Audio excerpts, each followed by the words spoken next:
Gokulam jewellers 20,000కు మించి కొనుగోలుకి gold coin, diamonds కి 5,000 ఆఫర్, ఎలక్ట్రిక్ బైక్ గెలుపొందే గొప్ప అవకాశం. హాయ్ హలో నమస్తే welcome back to our channel. నేను మీ వైషు. మిస్ వరల్డ్ ఇప్పుడు హైదరాబాద్లో జరుగుతున్న ప్రతి సంవత్సరం జరిగే మిస్ వరల్డ్ పోటీలకి చాలా మంది ఆడవాళ్ళు వ్యతిరేకిస్తూ ఉంటారు. అంటే అందం అంటే ఇదేనా, ఇవే స్టాండర్డ్సా, ఇలా బట్టలు వేసుకుంటేనే అది అందం కింద లెక్క కడతారా అనే క్వశ్చన్స్ చాలా మందికి ఉంటాయి. సో మిస్ వరల్డ్ పోటీలు అనేవి అవసరమే లేదు అనే విషయంలో చాలా మంది ఉంటారు. అసలు మిస్ వరల్డ్ పోటీల వల్ల మనకేంటి ఉపయోగం, అంటే ఒక ప్లేస్లో జరిగితే ఆ ప్లేస్కి ఏం కలిసి వస్తుంది, దానివల్ల జరిగే పాజిటివ్స్ ఏంటి, నెగిటివ్స్ ఏంటి, ఈ విషయం గురించి మాట్లాడడానికి ఈరోజు నాతో పాటు ఉషా వేమూరి గారు ఉన్నారు, మోటివేషనల్ స్పీకర్ అండ్ కౌన్సిలర్. మేడంతో మాట్లాడదాం. Hello ma'am. Hello. So miss world పోటీలు అనగానే ఫస్ట్ ఓకే చాలా మంది వస్తున్నారు చూద్దాం అనే ఎక్సైట్మెంట్ ఉంటుంది, హైదరాబాద్లో ఫస్ట్ టైం జరుగుతుంది అని. కాకపోతే పాజిటివ్స్ ఏంటి, నెగిటివ్స్ ఏంటి, అసలు ఎందుకు జరుపుతున్నారు, అందం అంటే ఇదేనా, మీ దృష్టిలో అసలు అందం అంటే ఏంటి, వాట్ ఈస్ బ్యూటీ అంటే ఏం చెప్తారు మ్యామ్? అసలు బ్యూటీ అంటే ఇందాక వరల్డ్ హెల్త్ ఆర్గనైజేషన్ గురించి చెప్పినట్టుగా హెల్త్ అంటే ఏంటి అన్నట్టుగానే బ్యూటీ అంటే కూడా బ్యూటీ అంటే డెఫినేషన్ ఏం చెప్తారంటే బాడీ, బ్రెయిన్ అండ్ బ్రాన్ రెండు అంటారు. అంటే బ్రెయిన్ కూడా బ్యూటిఫుల్ గా ఉండాలి, బాడీ కూడా బ్యూటిఫుల్ గా ఉండాలి, అదే అందం. అందుకేగా ఇప్పుడు అందరూ ఇప్పుడు మనకు జరగబోయేది 72 అది. అంటే ఇంత ముందన్ని జరిగిన వాళ్ళందరిది కూడా చూస్తే మీరు వచ్చిన అందరూ కూడా చక్కటి అందగత్తెలే, బెస్ట్ వాళ్ళ కంట్రీ నుంచి వచ్చిన వాళ్ళు కదా. రెండోది ఫైనలిస్టులు చివరి 10 మందిని తీసుకున్నా కూడా ఎవరికైనా అయ్యే అవకాశం ఉంటుందని మనకు అందరినీ చూస్తే అనిపిస్తుంది. కానీ విన్నర్ ఎలా అయ్యారు ఆ నిమిషంలో అంటే ఆ 9 మంది ప్యానలిస్టులు అడిగిన క్వశ్చన్స్ కానీ వీళ్ళు కంపాషనేట్ గా ఉన్నారా లేదా, ఆ టైంలో వాళ్ళు చెప్పిన ఆన్సర్ మిగిలిన వాళ్ళకంటే ఒక చిన్న నాచ్, ఒక చిన్న డిఫరెన్స్ తో వాళ్ళు మంచిగా చెప్పారు అని ఒక చిన్న పాయింట్ తో గెలవడం. ఏ కాంపిటీషన్ అయినా అంతే, పాడతా తీగ తీసుకున్నా కూడా ముగ్గురు ఉన్నారు చివరికి అంటే ముగ్గురు కూడా చాలా బాగా పాడేవాళ్ళు, ఎక్కడ వాళ్ళని వెళ్తే చూపించలేం, బట్ ఒకళ్ళే విన్నర్ ఉంటారు కదా. అందుకని అంత మాత్రం చేత వాళ్ళు దేనికి పనికిరారనో వాళ్ళు ఏమి ఇది కాదనో కాదు, కాదు. ఆ నిమిషంలో లక్ కలిసి వచ్చి వాళ్ళు అడిగిన ప్రశ్నకి వీళ్ళ ఆన్సర్ వాళ్ళకి బాగా నచ్చింది. సో అది ఆ రౌండ్ లో అది డిసైడ్ చేస్తుంది. బ్యూటిఫుల్ గా ఉండడం అందరు ఉన్నారు అంటే ఇప్పుడు వాళ్ళ మెజర్మెంట్స్ ఏదైతే చెప్పారో, స్మైల్ కానీ, హైజీన్ కానీ, గ్రూమింగ్ కానీ, ఆ హైట్ కి తగిన వెయిట్ కానీ, వాళ్ళ కమ్యూనికేషన్ కానీ అన్ని చక్కగా ఉన్నాయి. అందరూ అలాగే ఉంటారు. ఆ 36-24 ఉంటే కానీ అసలు వాళ్ళు కంప్లీట్ కూడా చేయలేరు. బాడీ మెజర్మెంట్స్ కూడా సరిగ్గా ఉంటే గానీ అవి ఇంపార్టెంటా కాదా అని అడగడం అనేది మటుకు ఈ మధ్య చాలా మంది ఇటు అటు కూడా పెసిమిజం ఉంది, ఆప్టిమిజం ఉంది దీని గురించి. రెండు ఉంటాయి. కానీ నాకు అనిపిస్తుంది ఎంత పెద్ద ఇండస్ట్రీ రన్ అవుతుంది, ఎంతమంది ఫీమేల్స్ కాన్ఫిడెంట్ గా దాంట్లో కంపీట్ చేసి లో సెల్ఫ్ ఎస్టీమ్ తో ఉన్నవాళ్ళు, నేను ఎందుకు పనికిరాను, నేను నల్లగా ఉన్నాను, నేను దేనికైనా పనికొస్తాను అనుకున్న వాళ్ళు కూడా వాళ్ళ బెటర్ సైడ్ చూపిస్తూ అంటే ఇప్పుడు మనం మన కంట్రీ ఒకటే అనుకుంటున్నాం, చాలా సార్లు గెలుస్తున్నాం కాబట్టి ఈ మధ్య. బట్ సౌత్ ఆఫ్రికా, నైజీరియా వాళ్ళందరూ ఎలా ఉంటారు, వాళ్ళు ఎప్పుడైనా నల్లగా ఉన్నాం అనుకున్నారా? లేదు. బాడీ కలర్, మనం బాడీ షేమింగ్ అంటాం, ఇవన్నీ అంటాం. కలర్ కి అసలు వాళ్ళు ఇంపార్టెంట్, ఎంత బ్యూటిఫుల్ గా ఉంటారు వాళ్ళు. అంటే అందం చూడాలే గానీ బిహోల్డర్స్ ఐలో ఉంటుంది అందం అంటారు, చూసేవాడి కన్నులో ఉంది అందం అనేది. మనసందం చూస్తున్నావా, శారీరక అందం చూస్తున్నావా, రంగు చూస్తున్నావా, రూపురేఖలు చూస్తున్నావా, కదా. సో ఇంత అందమైన ఇది ఉండి ఏదో చెత్త మనస్సును సరైన క్యారెక్టర్ లేకుండా ఉంటే గనక అది అందం అనిపించుకోదు కదా. అందుకని వీళ్ళకి బాధ్యత కూడా. నాకు నచ్చిన విషయం ఇందులో ఏంటంటే వాళ్ళని మనం బ్రాండ్ అంబాసిడర్ గా ఇండియా నుంచి ఒకళ్ళు సపోజ్ మిస్ వరల్డ్ అయ్యారు, వాళ్ళు ఊరికనే ఆ కిరీటం గెలిచి ఊరుకోవడం కాదుగా, వాళ్ళకి చాలా బాధ్యత ఉంది. ఇండియన్ అంబాసిడర్, బ్రాండ్ అంబాసిడర్ గా ఇండియాని రిప్రజెంట్ చేస్తూ మన కల్చర్ గురించి బిజినెస్ కి ప్రమోట్ చేసేవి, మనకున్న అవెన్యూస్, వేరియస్ దేశాలన్నీ తిరిగి, దానివల్ల ట్రేడ్ అండ్ ఇండస్ట్రీ, కామర్స్ అన్ని ఎంత పెరుగుతాయండి. ఎంతో మంది ఆడపిల్లలకి ఎంత మోటివేషనల్ గా ఉంటుంది.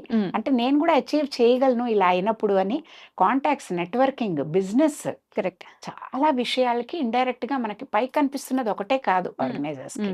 ఏమీ లేకుండా ఎప్పుడూ ఉండదు. మంచి తీసుకోవాలనుకుంటే అందులో కూడా మంచి తీసుకోవచ్చు. చెడ్డ అంటారా, నిజమే. ఇప్పుడు మన కాలిబర్ ఏంటో తెలియకుండా ఒట్టి ఆ అవుటర్ బ్యూటీని ఒక్కదాన్నే మనం ఎక్స్పోజ్ చేస్తూ తెలివితేటల్ని ఇప్పుడు నిజంగా ఒక సైంటిస్ట్, ఒక ల్యాబ్ లో కూర్చొని పనిచేసే వాళ్ళు, ఒక మంచి డాక్టర్, ఒక మంచి ఇంజనీర్ ఎక్కడో ఉంటారు తెర వెనక. వాళ్ళు ఎలా ఉన్నా ఎవరు పెద్ద పట్టించుకోరు, ఫిజికల్ గా ఎలా ఉన్నా. ఎందుకంటే వాళ్ళ వర్త్, మెంటల్ వర్త్ ఏంటి, ఇంటెలిజెన్స్ ఏంటి, దాంతో పనిచేస్తూ ఉంటారు. వాళ్ళు అవసరమే, వీళ్ళు అవసరమే. ఇప్పుడు ఎక్కడైనా ఒక హోటల్ ఇండస్ట్రీ ఉంది అనుకుందాం, మీడియా ఉంది అనుకుందాం, ఏం బాలేని అమ్మాయిని ఫ్రంట్ ఫేస్ పెడతారా, బాగున్న అమ్మాయిని పెడతారా ఎవరైనా?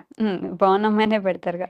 ఎందుకని ప్లెజెంట్ ఫేస్, కరెక్ట్. అది వాళ్ళ కంపెనీ దీన్ని కూడా లుక్స్ ని వీటినన్నిటిని ఇమేజ్ ని పెంచుతుంది.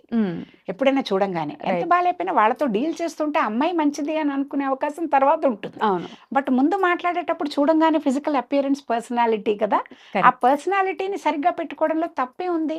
ఇప్పుడు ఇవాళ రేపు అందరూ కూడా అలాంటివన్నీ చేస్తున్నారు, అవును. తప్పేం లేదు. ఇప్పుడు ఒకప్పుడు ఎలా ఉండేది, ఒట్టి సినిమా వాళ్ళకి, మోడల్స్ కి, వీళ్ళకే ఫిజికల్ అట్రిబ్యూట్స్ ఇంపార్టెంట్, మిగిలిన వాళ్ళు పెళ్ళైపోయింది పిల్లలు పుట్టారంటే ఎలా ఉన్నా పర్వాలేదు అనేటట్టు ఉండేది. ఓకే. ఇప్పుడు అలా ఎవరు లేరు. 80 ఇయర్ వాళ్ళు కూడా జాగ్రత్త తీసుకుంటున్నారు. ఎలా కనపడాలి, ఎక్కడికైనా వెళ్ళినప్పుడు ప్రెజెంటబుల్ గా ఎలా ఉండాలి, ఎలా డ్రెస్ చేసుకోవాలి, ఎగ్జాక్ట్లీ. తర్వాత కమ్యూనికేషన్, నవ్వు, స్మైలింగ్ ఫేస్ తో ఉండడం, అగ్రెసివ్ గా పిచ్చి పిచ్చిగా మాట్లాడడం, మంచి భాష మాట్లాడడం, ఆ గ్రూమింగ్ వాటి మీద కూడా ఎంత ఇంపార్టెన్స్ ఇస్తున్నారు. అవును. సో ఎంత మార్పు వచ్చింది, మనిషి చక్కగా ప్రెజెంటబుల్ గా ఉండడం అనేది తప్పెప్పుడు కాదు. అంటే దాంట్లో నెగెటివ్ సైడ్ ఉండదంటారా మ్యామ్? అంటే ఇప్పుడు 34, 26 ఈ సైజెస్ ఉన్నాయి. కొంతమంది ఒబేసిడ్ ఉండొచ్చు. వాళ్ళకి అబ్బో ఇవే బ్యూటీ స్టాండర్డ్స్ ఇలా అవ్వడానికి ఎన్నెన్నో చేయాలి. ఇప్పుడు కొంతమంది వెంటనే దానికోసం సర్జరీస్ అవి తీసుకుంటుంటారు. ఇలాంటి వాళ్ళకి అది నెగెటివ్ అవ్వదంటారా? నెగెటివ్ అవుతుంది, కానీ అందుకనే కదా ఎప్పుడు కూడా మన పొటెన్షియల్ ఏంటో, మన స్ట్రెంగ్త్ ఏంటో దాని నుంచి ఆపరేట్ చేయాలి ఎగ్జాక్ట్ కదా. ఇప్పుడు ఎందుకంటే హెల్త్ ని రిస్క్ తీసుకుంటూ మనం అలా అవడం అనేది ఇంపార్టెంట్ కాదు. నీకు డిఎన్ఏ ఇంట్లో ఉండే పర్సనాలిటీ టైప్స్, కంజెనిటల్ గా వస్తున్న ఇవి, తర్వాత హెరిడిటరీ ఫ్యాక్టర్స్, ఈటింగ్ హ్యాబిట్స్ చాలా ఉంటాయి. కరెక్ట్. సో ఈటింగ్ హ్యాబిట్స్ తో ఉన్నవి వేరేవన్నీ నువ్వు కరెక్ట్ మార్చుకోవచ్చు. చేసుకోగలవు. బట్ ఇంట్లో నీకు DNA, father suppose on the heavier side ఉన్నాడు, ఫాదర్ పోలికి వచ్చింది, అమ్మ సన్నగానే ఉంది, నాన్న కొంచెం ఒత్తుగా ఉండేసరికి అమ్మాయి కొంచెం బొద్దుగా ఉందనుకోండి, కొంతవరకు దాన్ని ఎక్సర్సైజ్ ద్వారా, ఈటింగ్ హ్యాబిట్స్ ద్వారా కంట్రోల్ చేసుకుని కొంత నార్మల్ అవ్వచ్చు. కరెక్ట్. బట్ ఈ మెజర్మెంట్స్ కి ఫిట్ కారు ఎన్నాళ్ళైనా. కరెక్ట్. అదే ఏదో జోక్గా అంటారు కదా, కల్పన రాయ్కి ఐశ్వర్య రాయ్కి చాలా తేడా ఉంది అని, అది ఎప్పుడూ ఉంటుంది. అవును. అందుకని వీళ్ళేంటి, వీళ్ళ కోర్ కాంపిటెన్సీ, వీళ్ళ స్ట్రెంగ్త్ ఎక్కడుందో అక్కడి నుంచి ఆపరేట్ చేయడం నేర్చుకోవాలి. సో బ్యూటీ కాంపిటీషన్ కి వెళ్తేనే సక్సెస్ అనే దృక్పథం నుంచి బయటపడాలి. అలాంటి దానికి నేను ఇంకా బెటర్ చేయగలను చాలా ఉన్నాయి. ఓన్లీ బ్యూటీలోనే ఉండాలి, Correct. మిగతా చాలా ఉంటాయి కదా. అక్కడికి వెళ్ళాలి అని అంటే మటుకు నాకు ఇది సూటబుల్ కాదు, but I can do better then in many fields. నాకు ఈ ఫీల్డ్ కాదు, ఇట్స్ నాట్ ఫర్ మీ అనుకోవాలన్నమాట. అంటే అది దాన్ని బట్టి ఏంటంటే, ఇప్పుడు ఇలా మందులు, నేను చాలా మంది సెలబ్రిటీస్ వీళ్ళ గురించి వాళ్ళతో మాట్లాడినప్పుడు, ఇంటర్వ్యూ విన్నప్పుడు తెలుసుకున్నది ఏంటంటే, లావైపోతామేమో అని ఒకలాంటి obsession తో తిండి తినకుండా ఉండడము, హెల్త్ పాడు చేసుకుని ఎక్కడంటే అక్కడ పడిపోతూ ఉండడం, ఒక 25-30 నర్వస్ బ్రేక్ డౌన్ లోని సమంత గారు కూడా పాపం ఇల్ హెల్త్ తో చాలా సఫర్ అయ్యారు ఆ మధ్య అని. ఏంటి కారణం మనకు తెలియదు. ఈ లుక్సే ఇంపార్టెంట్ అనుకుంటూ చేసినప్పుడు ప్రాపర్ న్యూట్రిషన్ ఉండదు. అవును. ఇవి టెంపరీగా కొన్నాళ్ళు ఓకే, కానీ లాంగ్ రన్ లో ఎప్పుడు మంచిది కాదు కదా. అలా కాకుండా బ్లెస్డ్ సోల్స్ కొంతమంది ఉంటారు, వాళ్ళకి అసలు బాడీ టైప్స్ కొంచెం ఎప్పుడు అలాగే ఉంటాయి, ఇంకొంచెం గ్రూమింగ్ తో వాళ్ళు అలా పెట్టుకోవచ్చు. Let them compete for that కదా. We have other things to do. Comparison apples కి ఆరెంజెస్ కి ఇలా చేస్తేనే బ్యూటిఫుల్ అని అనుకోవడం అనేది తప్పు.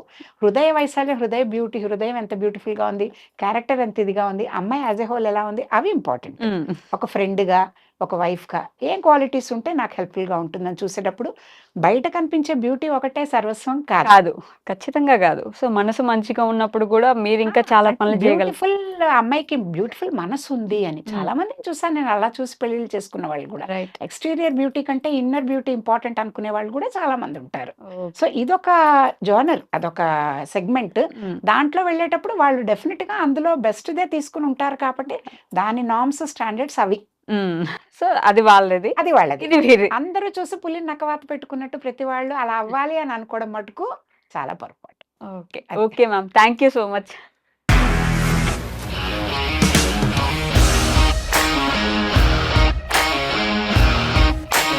ఇండస్ట్రీలో కమిట్మెంట్ ఇష్యూస్ వస్తే నీకు కూడా వచ్చినట్టు? మార్నింగ్ తీసుకెళ్ళాడంటే కొట్టి పడేస్తాడు.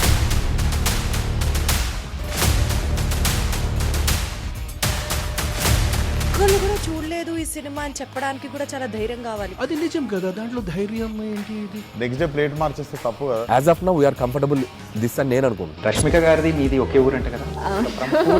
నీకు కోపం వచ్చిందంటే బాగా తిట్టేత్తరా? తిట్టేద్దామండి. నిజంగా గేమ్ ని ఎలా చేంజ్ చేయగలిగారు? ఏపీఎస్ఎఫ్సి వాళ్ళకి 6 నెలల్లో నేను 6 లక్షలు కట్టా. బిజినెస్ చేయాలనుకుంటే it is as difficult as riding a tiger.